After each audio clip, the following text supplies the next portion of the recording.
recibimos por ellas alguna malestar estomacal, nos pueden causar a lo mejor un tipo de reacción alergia en vías respiratorias, en la piel, pero han sido siempre agentes biológicos que el riesgo real hacia la mayoría de las personas pues, es relativamente bajo, aún siendo una obligación legal que ya se contempla de nuestra legislación. Pero el día de hoy pues, convivimos con un agente biológico en el cual no teníamos esa convivencia de manera normal. Y es de importancia este agente biológico por lo que nos solicita la legislación legal en materia de ambiente laboral sobre esto. Entonces vamos a estar platicando qué es lo que nos estaba solicitando o qué es lo que nos pedía este tipo de agente.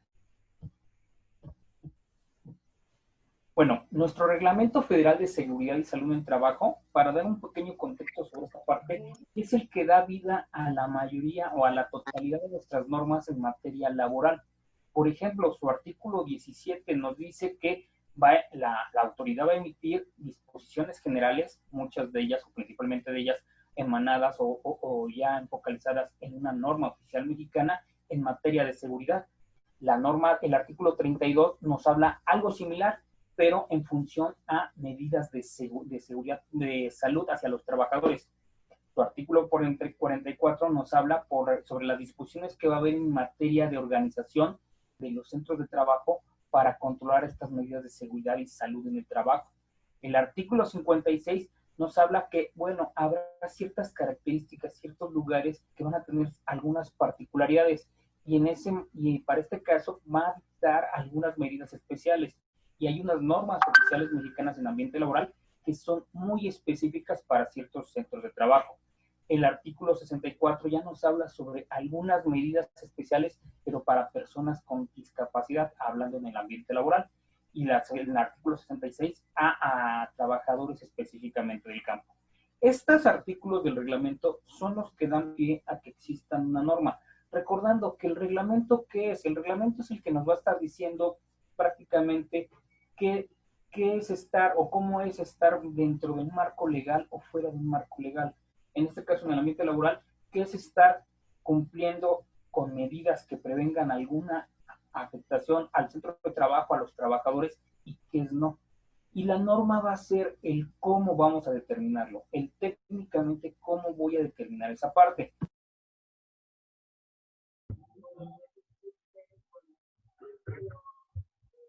No tiene él.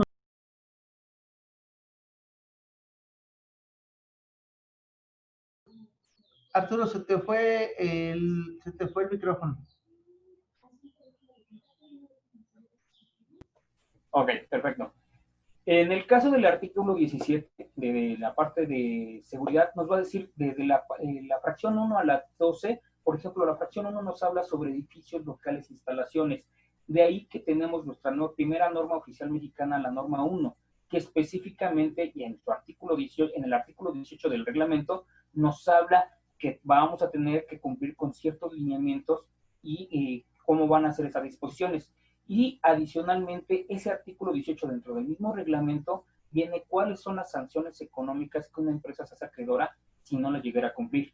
De igual manera, la fracción 2 que nos habla sobre los riesgos por incendios, también da vida a la norma 2 de la Secretaría de Trabajo, en su artículo 19 del reglamento, que nos dice cuáles son las disposiciones que se tendrán que cumplir para prevenir un riesgo por un incendio.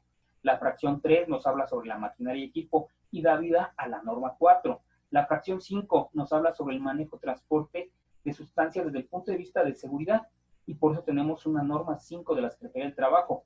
La fracción 6 nos habla sobre conducción de vehículos motorizados dentro del ambiente laboral. Al día de hoy es una de las cosas que no existe una norma oficial mexicana como tal. Igual de la fracción 6 nos habla sobre los trabajos en alturas y tenemos nuestra norma 9 de la Secretaría del Trabajo que regula esta actividad. La fracción 7, la 8 nos habla sobre trabajos en espacios confinados y eso originalmente lo enfocaba o lo englobaba en la norma 5. Actualmente tenemos una norma específica para hablar sobre espacios confinados, la norma 33. La fracción 9 nos habla sobre los recipientes sujetos a presión y diferentes otros tipos, variantes de estos.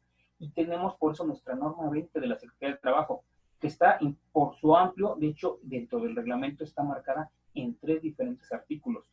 La fracción 10 nos habla sobre la electricidad estática y por eso lo regula a través de la norma 22 de la Secretaría del Trabajo. Su fracción 9 pues, nos habla de actividades de corte y soldadura y darán pie a la norma 27, y la fracción 12 nos habla sobre el mantenimiento de la instalación eléctrica, y tenemos por eso nuestra norma oficial mexicana 29 sobre este tema. Cada una de estas fracciones han dado pie a una norma. Ahora, en materia de salud tenemos algo muy similar.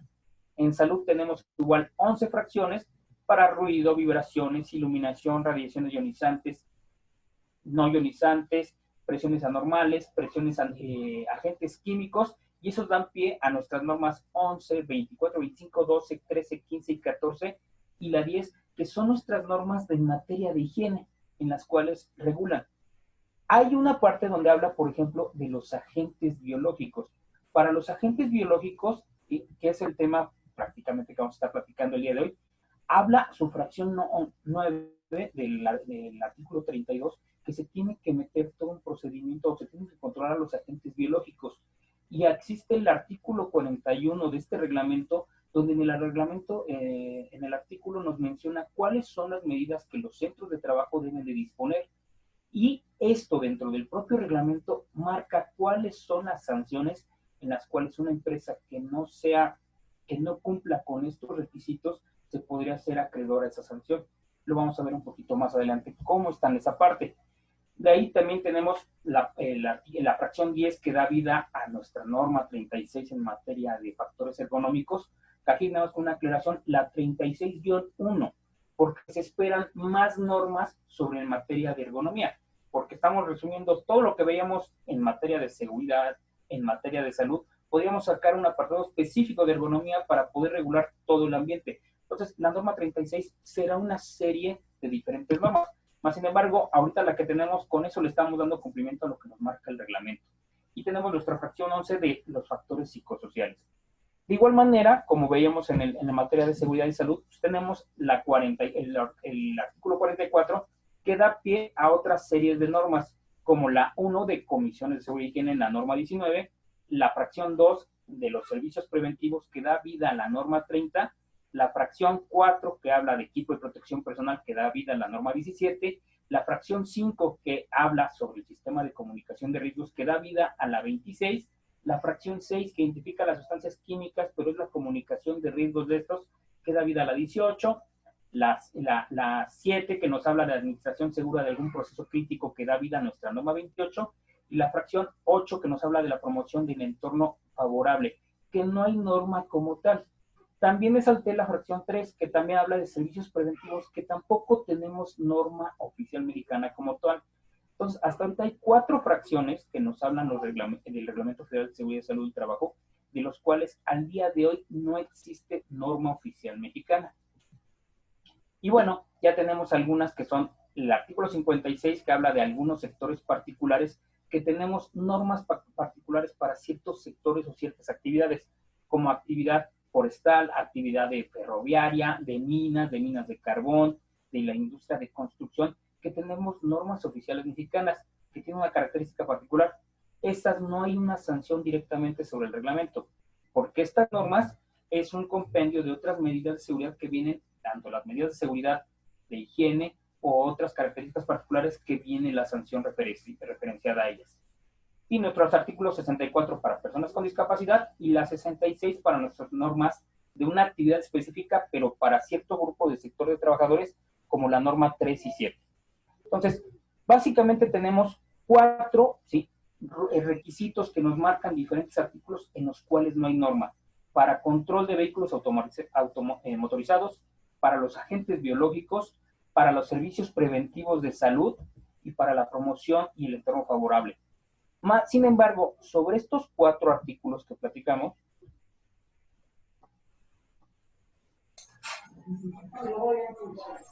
en el caso de la promoción del entorno favorable, muchos de sus requerimientos que tienen, si no son la mayoría, vienen ya contenidos dentro de la norma 35, dentro de algunas obligaciones que tienen que tener cada una de las empresas, y también dentro de las guías de referencia que vienen en la propia norma 35, que es tener también lo que son las políticas de prevención de la violencia y entre otras disposiciones que deberían de tener.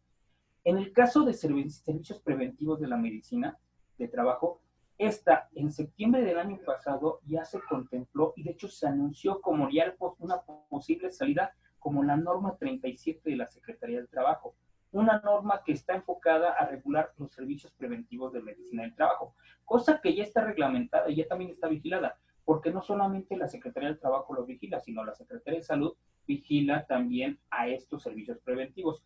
Y muchas de las normas en materia de seguridad, pero principalmente en las de materia de higiene, ya contemplan muchos de los requisitos que son mencionados en los artículos del reglamento, como realizar exámenes médicos, realizar expedientes, hacer la vigilancia de la salud de los trabajadores, entre otras. Pero ya se contempla en la norma 37. Aquí es importante, de hecho, si nosotros buscáramos en algún navegador la NOM 037 STPC, el año pasado, si no mal recuerdo, no, el antepasado, salió publicado el proyecto en las redes, en el internet, el proyecto de la norma 0037 STPC 2017, el cual hablaba sobre agentes biológicos.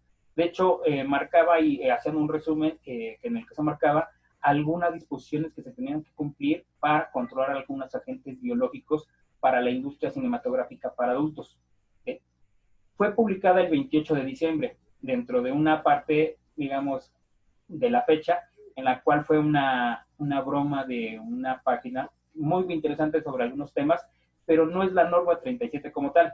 En septiembre del año pasado sí ya se publicó o se comentó, porque no está publicado en el diario oficial de la Federación, se publicó y se comentó la Secretaría que ya se estaba trabajando en el anteproyecto de la norma 37. ¿Sí? Ahora, en el caso de conducción de vehículos automorizados, ¿sí?, al igual que la norma 37 o la de factores de servicios preventivos de medicina, estas dos normas o estos dos proyectos de normas ya se contemplan dentro del Programa Nacional de Normalización 2020. Se contempla que se van a trabajar y se van a generar los anteproyectos para después generar los proyectos y hacer todo el proceso para que salgan estas normas. De tal manera que de las 4 fracciones ya por lo menos se tienen contempladas partes en algunas normas y otras ya se está trabajando. Pero lo que nos refiere al tema del día de hoy, la norma, ¿sí?, como tal, la norma de agentes biológicos en el ambiente laboral no existe.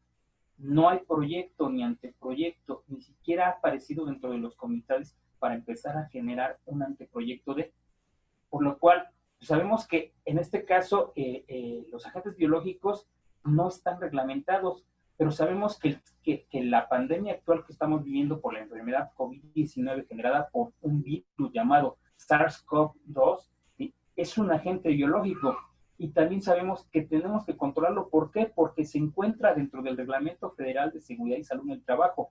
Y adicionalmente, hay sanciones económicas si no lo estamos cumpliendo.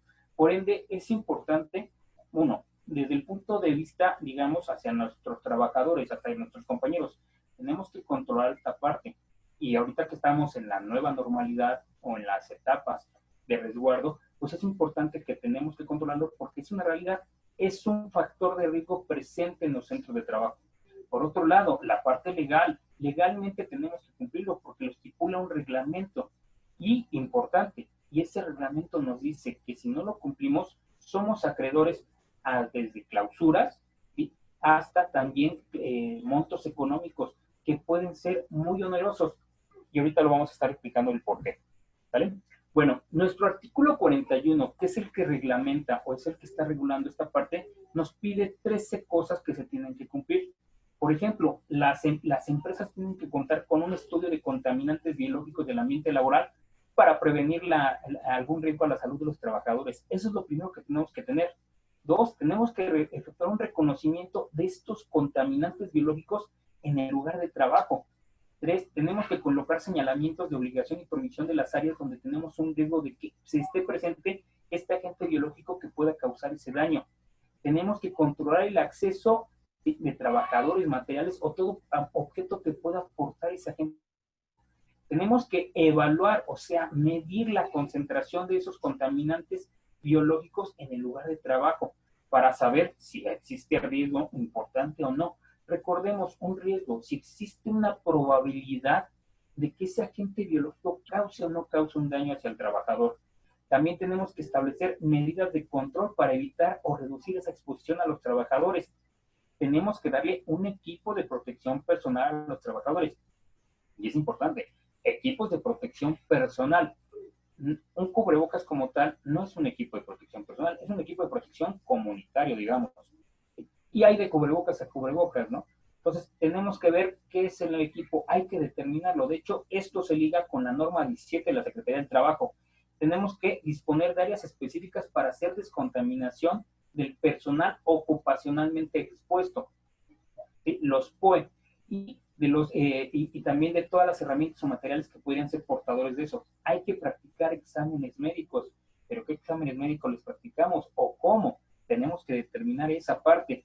Tenemos que informar a los trabajadores cuáles son los riesgos a la salud que se pueden generar por estos agentes biológicos.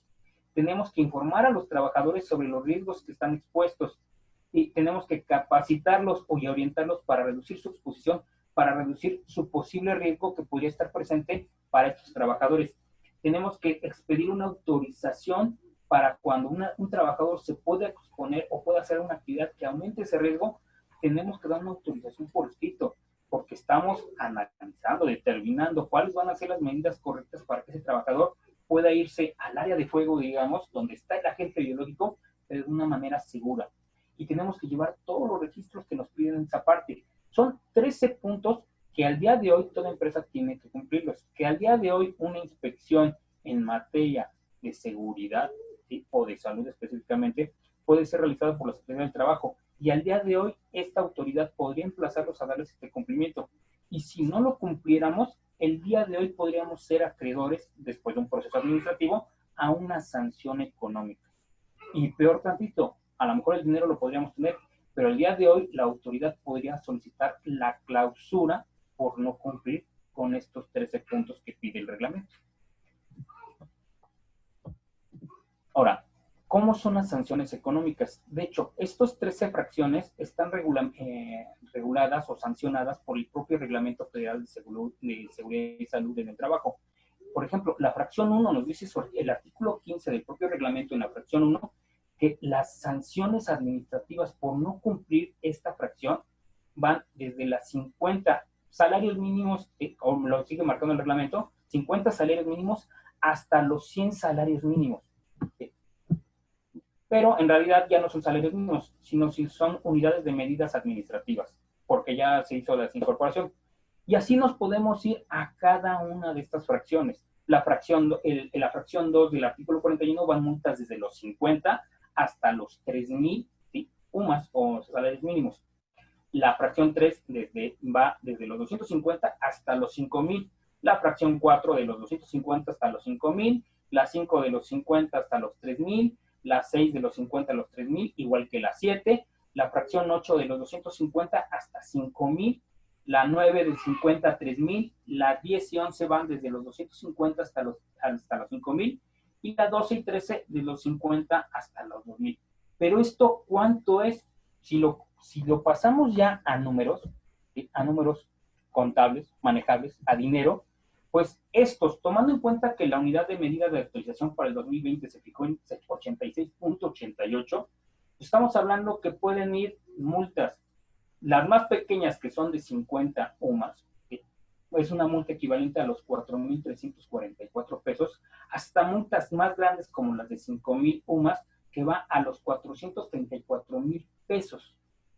Multas grandes. En no cumplir con estos 13 requisitos que pide el reglamento en su artículo 41, pues van multas, en el mejor de los casos, de 143,352 pesos hasta los 3.8 millones de pesos.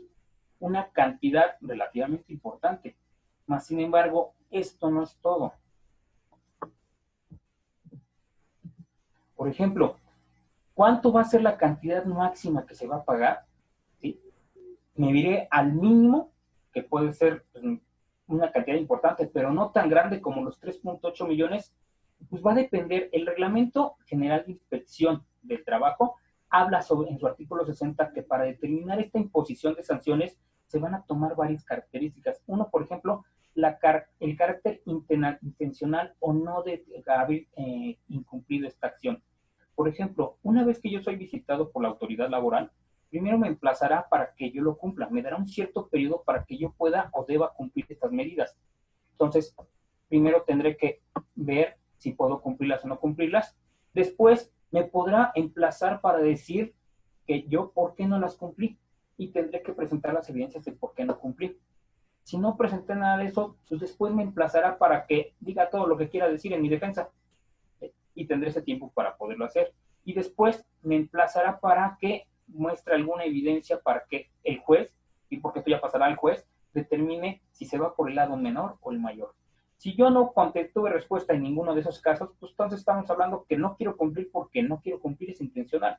Y serán algunas de las determinaciones o criterios que tome el juez para determinar si se va para el lado más bajo o para el lado más alto. También la gravedad de la infracción. ¿Qué tan grave podría haber sido el daño? Por ejemplo, a lo mejor si yo no estoy colocando un aviso a lo mejor para prevenir, ¿sí?, un daño como no fumar en un lugar donde en realidad lo que generaría es un ambiente de disconfort o exponer a las demás personas a humo de tabaco, el daño, aunque sí es importante, pues no es comparable a que yo mande a un trabajador, a un grupo de trabajadores que se expongan con un agente biológico que puede generar la muerte. ¿Sí? Y puede generar la muerte rápidamente. Y puede generar la muerte con algo que no tenemos al día de hoy, un tratamiento médico. Entonces, la gravedad puede irse a una escala menor a una escala mayor. Los daños que hubiera podido producir o que se puedan producir, a lo mejor exponer a un grupo de trabajadores sin que se hayan desarrollado la enfermedad, porque afortunadamente ninguno tenía el virus, todos eran no contagiados, pues el riesgo existió, pero no sabíamos en ese momento. Entonces, existe un riesgo que se puede haber generado o no. Entonces, todas estas determinaciones lo va a determinar también la autoridad o el juez para determinar si se va a un monto menor o a un monto mayor. La capacidad económica del infractor dependerá qué tipo de empresa es, pues también a qué tipo de rango se va. Pero aún la multa pequeña en realidad es importante, aún para una empresa muy pequeña. Y una cosa importante, la reincidencia del infractor. Antes se tenía mucho la idea de que, por ejemplo, me llega la autoridad, me sanciona, pago la multa y ahí terminó el problema. No.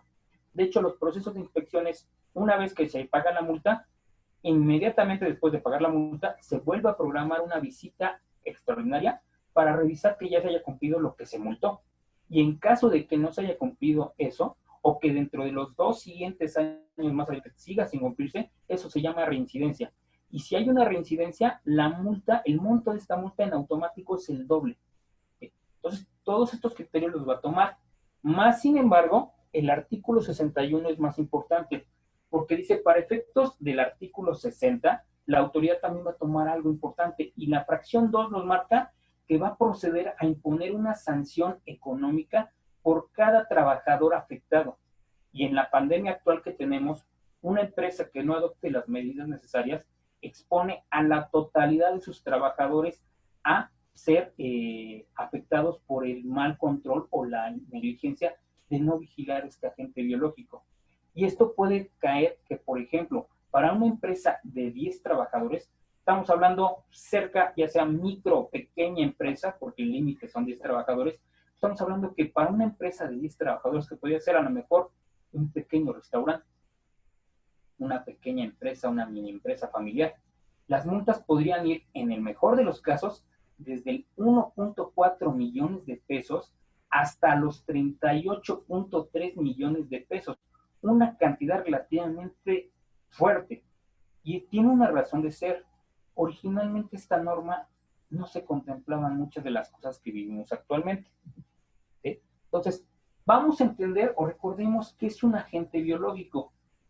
No hay una norma como tal que nos dé una definición, pero sabemos que, por ejemplo, el Instituto Nacional de Seguridad y Salud en el Trabajo nos marca que los agentes biológicos se definen como microorganismos, con inclusión de los genéticamente modificados, los cultivos, los celulares, los endoparásitos humanos, susceptibles de generar una afectación que puede ser una infección, una alergia o un efecto tóxico en las personas. Por esto, estos agentes biológicos se han considerado pues, los que podemos causar daños en humanos, como las virus, las bacterias, agentes que pueden ser transmitibles, no convencionales o no, diferentes formas que van a causar un daño a la salud. ¿Sí? Estos agentes biológicos, pues vamos a poderlos clasificar en función de qué tan capaces son de generar una enfermedad, una infección en los seres humanos. Su posibilidad de que sean transmitidos entre las personas y entre la colectividad, la gravedad de la enfermedad que pueden causar y de ver si podemos o no disponer de fármacos o tratamientos para combatir los efectos que está produciendo este agente biológico. De ahí que se clasifican en agentes biológicos grupo 1, grupo 2, grupo 3 y grupo 4. Grupo 1, aquellos que resultan poco probables que causen una enfermedad infecciosa en el hombre. ¿Sí? O sea, digamos que podríamos verlos agentes biológicos de bajo riesgo. Agentes biológicos del grupo 2, aquellos que pueden causar una enfermedad infecciosa leve o moderada en el hombre y pueden suponer un peligro para trabajadores, pero siendo poco probable que se propaguen en la colectividad y existiendo generalmente un tratamiento médico y eficaz para poderlos combatir. O sea, agentes biológicos de un riesgo, ¿sí?, ya medio, o sea, ya presentan una probabilidad de causar un daño un poco importante, pero sigue siendo controlable.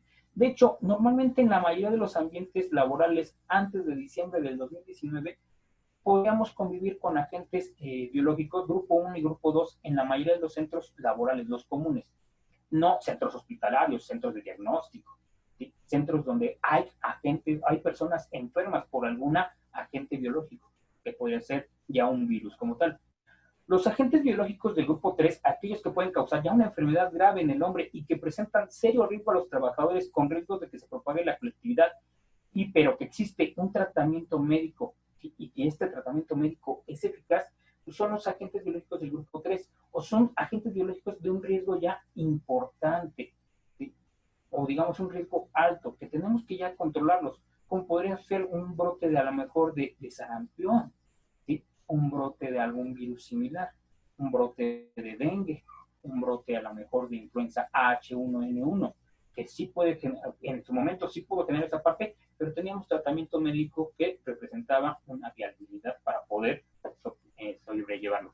Y finalmente tenemos agentes biológicos del grupo 4, o podríamos verlo como agentes biológicos de un riesgo importante o muy alto, ¿sí?, o un riesgo intolerable, ¿sí?, un riesgo que tenemos alta probabilidad de que suceda, y si sucede, un alto nivel de su consecuencia en un porcentaje bajo, pero un porcentaje de entre el 5 y el 10%, sea la muerte. ¿Sí? Aquellos que pueden causar una enfermedad grave como el COVID-19 o muy grave en el hombre y que suponen un riesgo para los trabajadores con mucha probabilidad de que se propague en la colectividad. De hecho, el SARS-CoV-2 se determina, o sea, he estado estudiando y determinando que es mucho más fácil contagiarlo que contagiar una gripe común, una influenza, y que existen y que si no existen actualmente una profilaxis, no hay un tratamiento médico, ¿sí? Hay tratamientos ahorita que se están experimentando, pero todavía no hay un tratamiento que sea eficaz, que nos ayude a combatirlo. De hecho, por eso el SARS-CoV-2 es un agente, de acuerdo a esa clasificación, es un agente biológico categoría o grupo 4. ¿Sí? Por ejemplo, la Guía Técnica para Evaluación y Prevención de Riesgos relacionados con la exposición de agentes biológicos de España marca este tipo de categorías y clasifica solamente ciertos virus, ninguna bacteria, ningún otro agente, solamente virus con categoría 4. Virus como la fiebre hemorrágica de Crimea y del Congo, virus del Lapsa, a lo mejor un virus más conocido como el virus del ébola. De hecho, otro coronavirus similar al SARS-CoV-2, el virus de Marburg, el virus de Guarinato, el de Junín, el de Machupo, el de Savia, el de Major and Minor, ¿sí?, el de Whitepox, estos dos últimos con una vacuna ya eficaz sobre ellos, y el morbillivirus equino. Algunos virus que sí son categoría 4, pero todos estos virus, ya sea generados o desarrollados en puntos muy focales, o muchos de esos inclusive virus que no están circulando en el medio ambiente como tal, sino todavía los tenemos ya aislados en algunos centros de investigación y diagnóstico. Entonces, actualmente esos son los virus. Actualizando esta guía, que esta guía es del 2016, o esta lista, tendríamos que aquí agregar el SARS-CoV-2. Mientras no determinemos que haya un tratamiento médico eficaz para poderlo hacer, es un agente biológico categoría 4.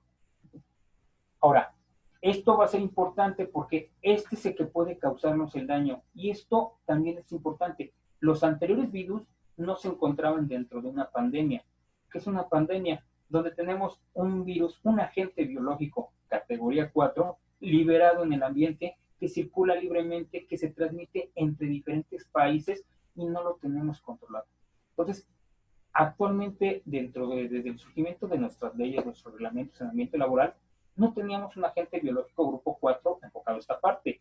Nuestras reglamentaciones, nuestro artículo 41 del reglamento está enfocado a estos agentes biológicos categoría 3 y 4, pero que normalmente los teníamos en un centro de investigación, en un centro de diagnóstico, en algún lugar donde podíamos tener todas las medidas de su aislamiento, pero no para un virus categoría 4 que estuviera circulando libremente en el ambiente. Y no solamente libremente en el ambiente, sino libremente en el planeta, ¿sí? Haciendo una transmisión efectiva. Entonces, realmente en el ambiente laboral, la mayoría de todas las medidas que teníamos pues, estaba enfocado, ¿sí?, a agentes biológicos categoría 1 y 2. Y por eso, aunque existe en el reglamento, no teníamos la preocupación de generar ya una norma oficial mexicana en el ambiente laboral para controlarlo, porque los grupos 3 y 4, aunque aparecían en el reglamento, en el artículo 41, no teníamos la necesidad de vigilarlos, porque también ya los vigilaba la autoridad sanitaria. La autoridad sanitaria para estos centros de investigación, para estos centros de diagnóstico, contempla muchas medidas y protocolos de bioseguridad para evitar que esto se generara en una pandemia, en una liberación de esa gente que podría generar un daño importante por este agente biológico a nivel mundial. Pero pues, tuvimos la sorpresa que el 31 de diciembre tuvimos la noticia de que apareció un virus que en ese momento no sabíamos qué categoría es. Al día de hoy podemos decirlo que hoy es categoría 4. Mañana posiblemente tengamos un tratamiento y podrá bajar a una categoría 3, pero hoy es en categoría 4 y que no es una epidemia. Empezó como epidemia en China y actualmente es una pandemia. Un agente biológico circulando libremente a nivel mundial y eso hace que tenemos que ver cómo lo cumplimos. Al día de hoy lo que tenemos en el reglamento, aunque originalmente estuvo pensado para estos centros categoría 3 y 4, la realidad es que tenemos que cumplir estos requisitos para nuestros centros de trabajo. ¿Cómo podemos controlarlos o qué es lo que podemos hacer para poderlo generar? Pues la realidad es que, si lo vemos, al día de hoy no hay norma oficial mexicana en México, ni un proyecto de norma oficial mexicana, ni está planeado que tengamos una norma, por lo menos oficialmente, para hacer esa parte. Lo único que contamos es con el artículo 41. Eso es en México. A nivel mundial, ¿qué tenemos? Es exactamente lo mismo, porque no teníamos contemplado de que existiera este agente biológico categoría 4 circulando tan libremente. O no lo teníamos tan claro, porque sí había avisos de que iba a poder suceder una pandemia por un coronavirus. Eso ya lo sabíamos desde hace años, que podía generar esa circulación y que podía generar alta mortalidad. Pues sí lo supimos, ¿no? Teníamos la experiencia de la gripe española, pero no pensamos que llegara tan rápido o no nos preocupamos por hacerlo. Entonces, la realidad es, no tenemos el cómo. Las normas oficiales mexicanas, o una norma es un estándar, algo que nos va a decir el cómo lo vamos a hacer. Tenemos la obligación legal de hacerlo, porque nos lo marca el reglamento, pero no tenemos el cómo. Más sin embargo, la autoridad, si no lo hacemos, nos puede sancionar con una sanción importante. Entonces, esa es la problemática que tenemos las empresas. El qué hacemos, porque estamos ante una situación real que tenemos que controlarlo. Desde el punto de vista, digamos, humano, tenemos que proteger a nuestros trabajadores, a nuestros compañeros, porque sí es un riesgo eminente, es un riesgo latente que lo tenemos presente. El virus circula y está circulando y genera. Tenemos también nuestra obligación legal, nuestras leyes nos los piden. En México y seguramente en otros países también ya está estipulado esa parte, tenemos que hacerlo. Y tenemos que hacerlo de una manera que sea buscando la reducción de los riesgos de los trabajadores. Entonces, podríamos utilizar la guía del Instituto Nacional de Seguridad y Salud del Trabajo, que existe, de hecho, habla sobre la evaluación. El problema de esta guía es que está enfocada a centros de investigación. Por ejemplo, una de las medidas que nos pide la guía es para un agente biológico categoría 4, tenemos que meter sistemas de inyección de aire y de filtración con filtros especializados, filtros que van a ser equivalentes a lo que veríamos con nuestros respiradores N95, que sean capaces de retener esas partículas de 0.03 micras que contiene el diámetro del virus y ponerlas en todos los centros de trabajo en los lugares. Eso económicamente, meternos para una maquiladora, todo el aire que se inyecta a esas naves de miles de metros cuadrados tendrían que ser, por un lado, aislar completamente esa nave, no puede entrar aire ni salir aire más que el aire que se ha inyectado por esos sistemas de filtración, con filtros que tendremos que cambiarlos y renovarlos y poner todas las medidas para evitar que se pueda llegar a manejar. En un trabajo, por ejemplo, en un centro de trabajo que tenga actividades al aire libre, como puede ser un patio de maniobras, pues simplemente, si nos fuéramos con nuestra guía que tiene, tendríamos que encapsularlo completamente y meter estos sistemas de inyección. Y cuando los vehículos salgan del centro de trabajo, tendríamos que tener sistemas de presiones positivas y negativas para evitar que escapara o para evitar que entrara. Cosas que en la actualidad, para afuera de centros de investigación, de desarrollo, donde tenemos este agente biológico encapsulado, capturado, que si podemos prevenirlos, esta guía se aplica, al igual que tenemos algunas guías equivalentes a nivel mundial, pero no tenemos el cómo lo vamos a hacer en la mayoría de los centros de trabajo, donde estas medidas, que es una de varias medidas que tienen, son prácticamente económicamente inviables, no se pueden hacer, y muchas de ellas técnicamente inviables, porque simplemente no tendríamos ahorita la tecnología para poder hacer un encapsulamiento total de esos lugares para controlarlo. Y otra realidad, el virus ya está circulando. Entonces prácticamente podría meter otro control de que antes de que entre estas personas a estos lugares estériles, los pongo en cuarentena 14 días para que entren a trabajar y después de que salen, ¿sí? Ya salen de trabajar, antes de que salgan al otro lugar para que no contaminen y no se lleven nada, se quedan 14 días, ¿sí? Y después salen. Y regresan a su otro día, al siguiente turno, tienen que llegar 14 días previos y se quedan recluidos para evitar esa parte. Eso, la mayoría de las operaciones es prácticamente inviable. Entonces, ¿qué es lo que podemos hacer? De acuerdo a lo que te dice nuestro reglamento, tenemos qué vamos a hacer. Y ahorita lo que vamos a empezar a platicar es cuál sería la estrategia posible entre varias estrategias, pero cuál es una posibilidad para las empresas que se tienen que hacer. Lo primero que nos pide es el paso 1. ¿Sí? Nos pide, tenemos que tener un estudio. Hay hacer un estudio de contaminantes biológicos en el ambiente, incluyendo su identificación, identificar qué agentes biológicos tenemos, reconocer o determinar qué personal ocupacionalmente expuesto está expuesto a agentes biológicos, cómo están expuestos y a partir de eso hacer una medición, evaluar, determinar el agente biológico. Para eso, pues, y con esto estaríamos cumpliendo lo que es la fracción 1, 3 y 5 que nos pide el artículo 41.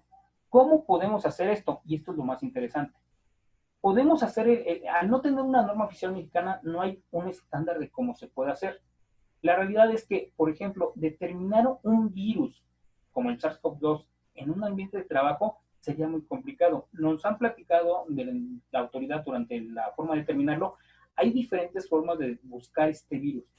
Uno es el agarrar el virus, una pequeña molécula de material genético que si yo la agarro y la quiero medir, es tan pequeña que no la voy a poder medir.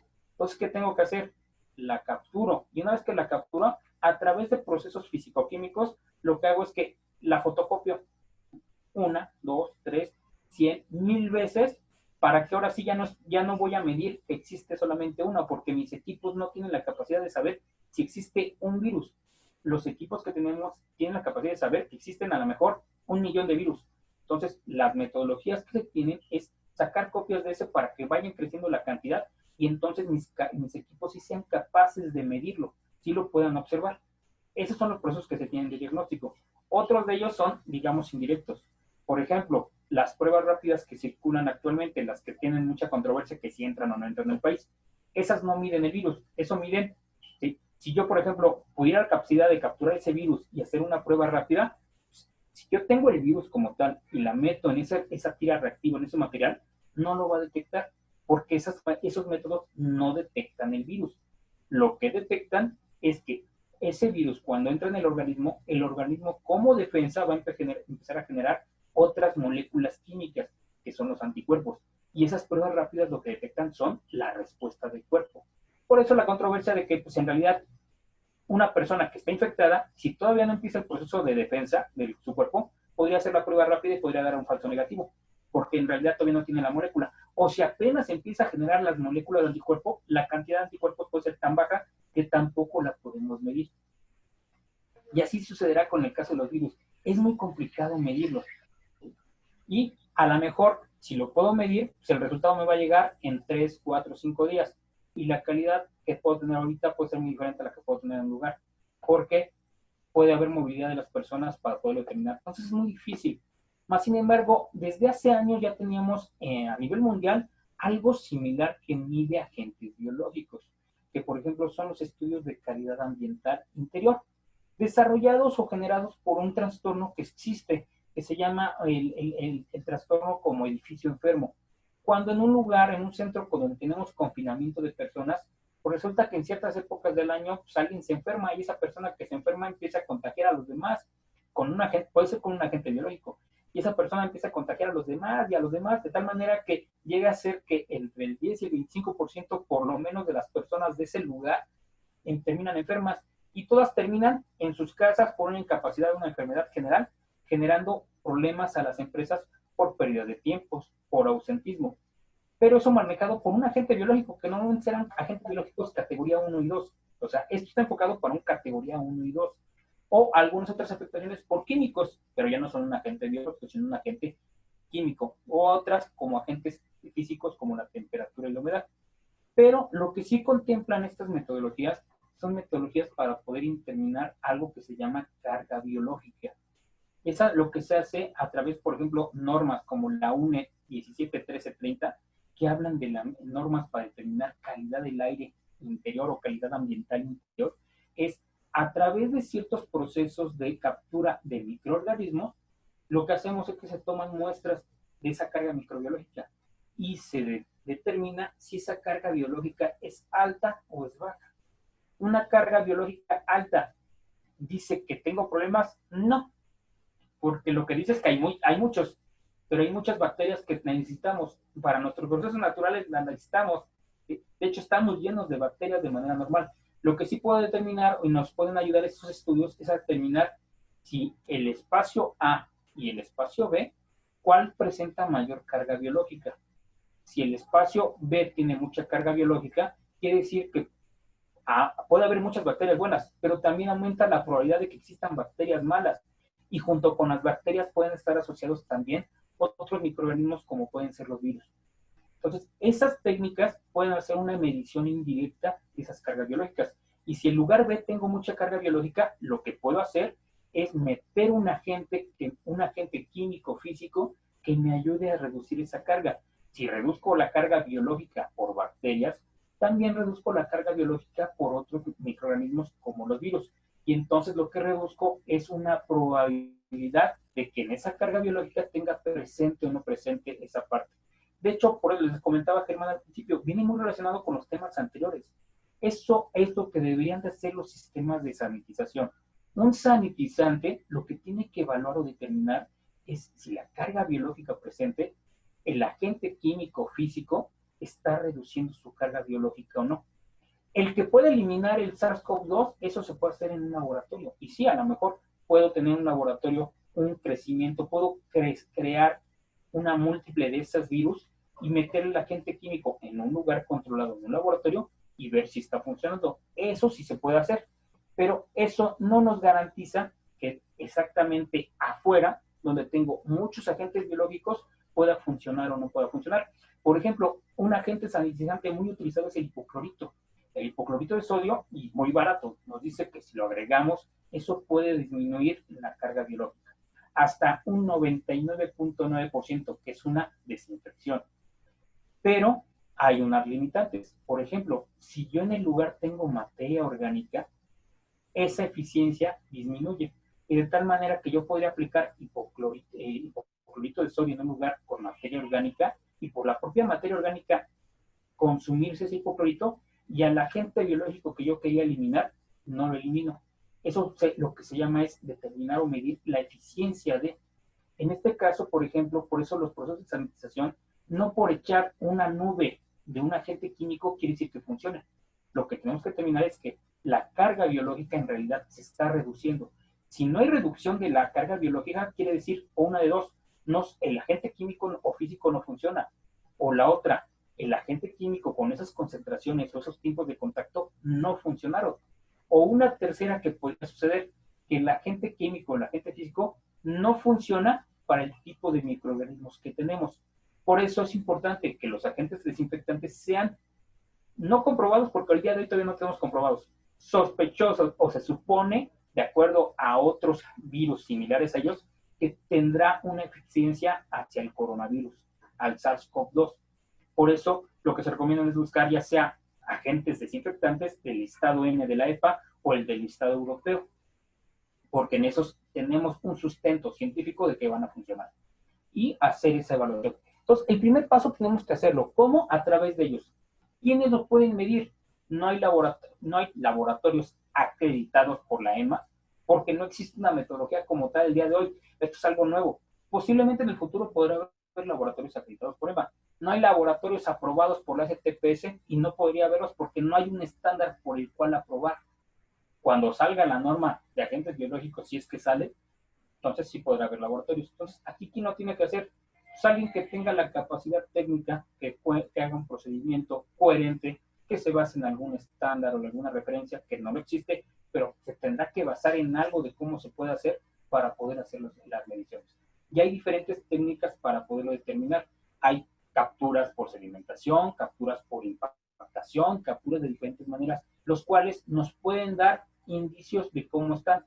De hecho, antes de esta parte, la Organización Mundial de la Salud mandaba directrices o recomendaciones en el cual nos decía, la carga biológica te recomiendo que pueda ser en cierta concentración, y es una recomendación porque nunca podría ser un límite, una comparación, porque es muy variable que esos aerosoles, esos agentes biológicos están presentes, pues dependerá de qué tipo de agente es, dependerá del factor de salud de la persona o en qué momento de su vida está la persona expuesta a ese agente, si puede desarrollar algo tan sencillo como puede ser una irritación de vías respiratorias, un proceso un poquito a lo mejor más severo como una alergia, que puede ser una alergia leve, una alergia severa, o el desarrollo de una enfermedad que no tiene un tratamiento médico como un COVID-19. El segundo paso que se tiene que hacer es hacer exámenes médicos.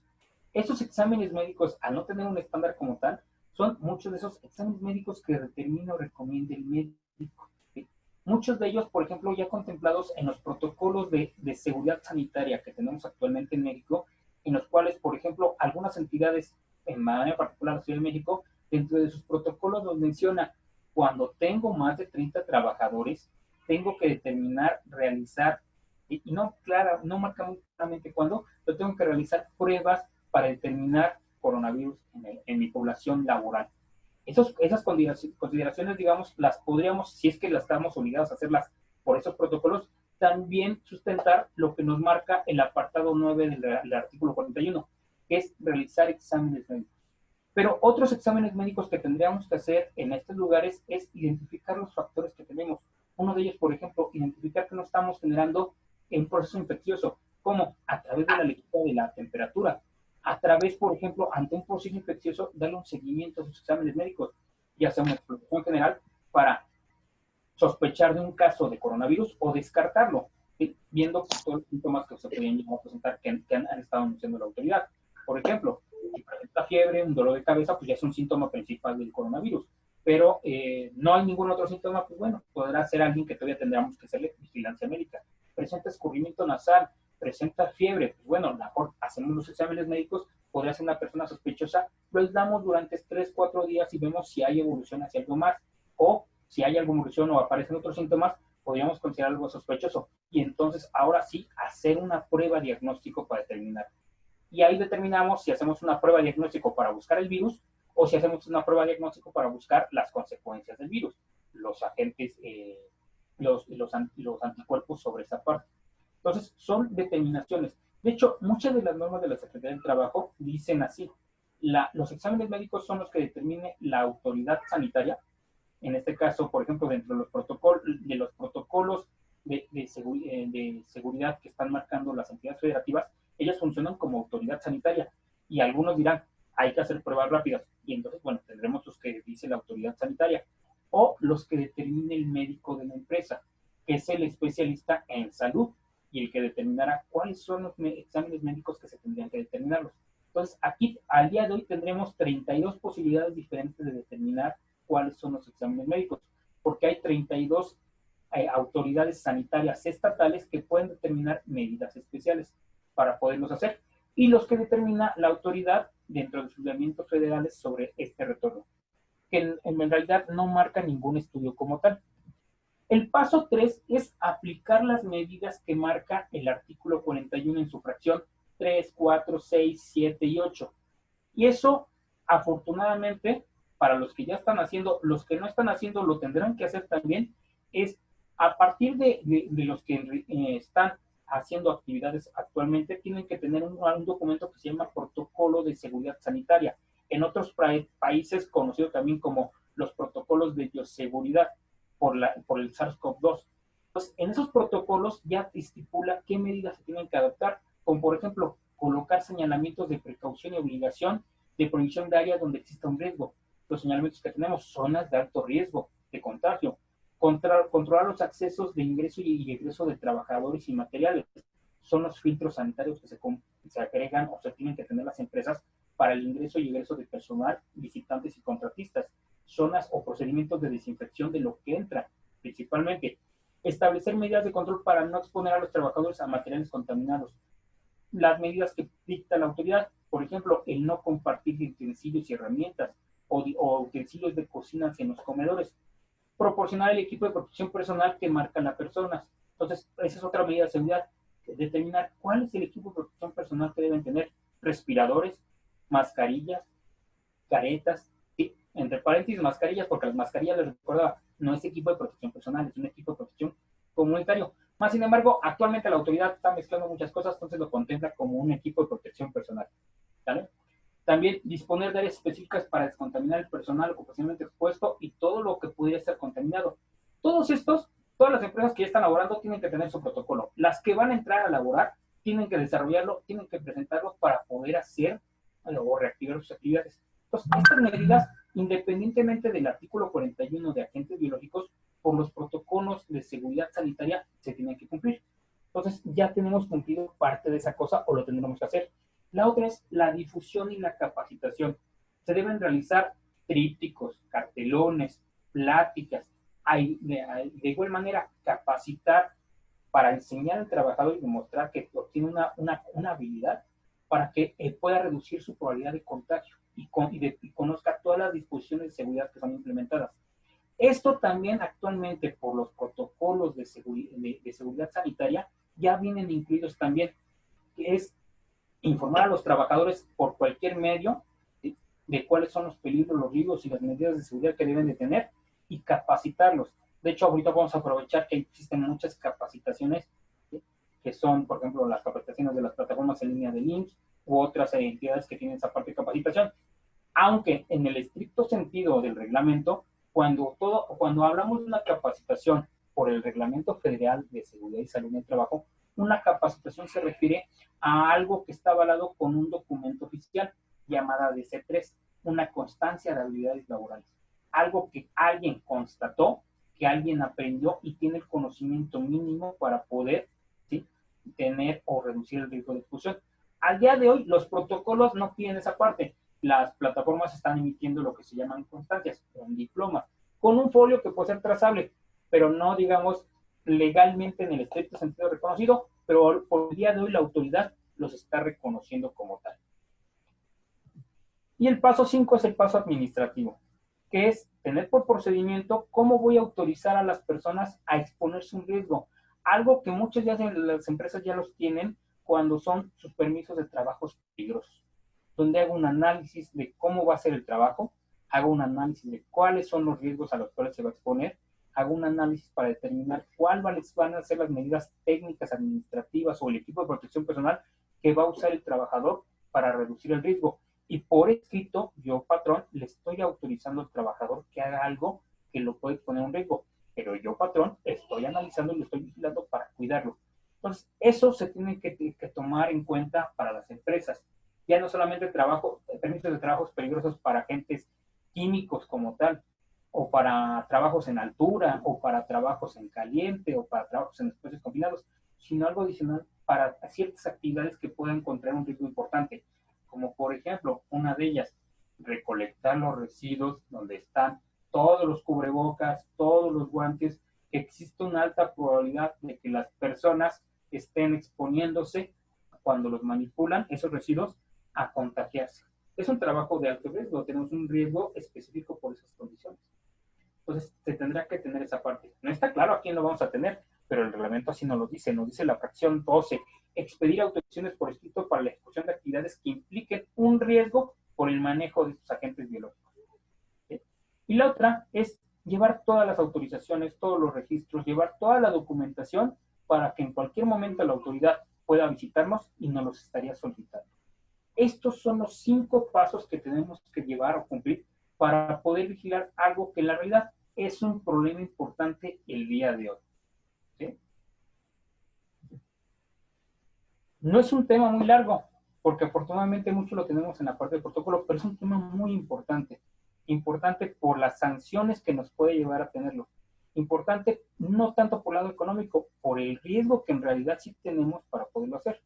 Pero importante también para la viabilidad de muchos negocios, porque puede ser desde una clausura o pueden ser sanciones económicas que van a representar un golpe importante para las empresas. ¿Sale? Ok, bueno, esta fue la presentación que tendríamos el día de hoy. Ahorita empezaremos a abrir para la parte de preguntas. ¿Sale? Entonces, no sé, Germán, si me apoyes con la parte de preguntas. Adelante, adelante, compañeros, si tienen alguna duda, algún comentario, alguna pregunta, a partir de este momento abran sus micrófonos, sus cámaras para conocer a algunos de ustedes que nos han acompañado en todas estas sesiones. Y por supuesto, pues estamos a sus órdenes. Por ahí nos preguntan si vamos a compartir el material. Sí, por supuesto que lo vamos a compartir. Por ahí la licenciada Cristina puso nuestro correo en el chat y también nuestra edición de YouTube. Nos dice Juan Dávalos, tema interesante, pero con muchas lagunas legales que nos ponen en estado de indefensión. Y así es, doctor. Efectivamente, o sea, la realidad es que es un tema que llegó cuando no se esperaba. Nunca la autoridad teníamos o esperábamos que llegara esta parte. Mas, sin embargo, está legislado como tal y tiene esa parte para las empresas que pueden ser sancionadas en cualquier momento. O sea, la realidad es, la empresa que el día de hoy visiten, fuera de un centro de investigación, fuera de un centro de diagnóstico, que ellos ya deberían de tener estos lineamientos, pero el día de hoy, una empresa que llegue a esa visita, ¿sí? No lo tiene.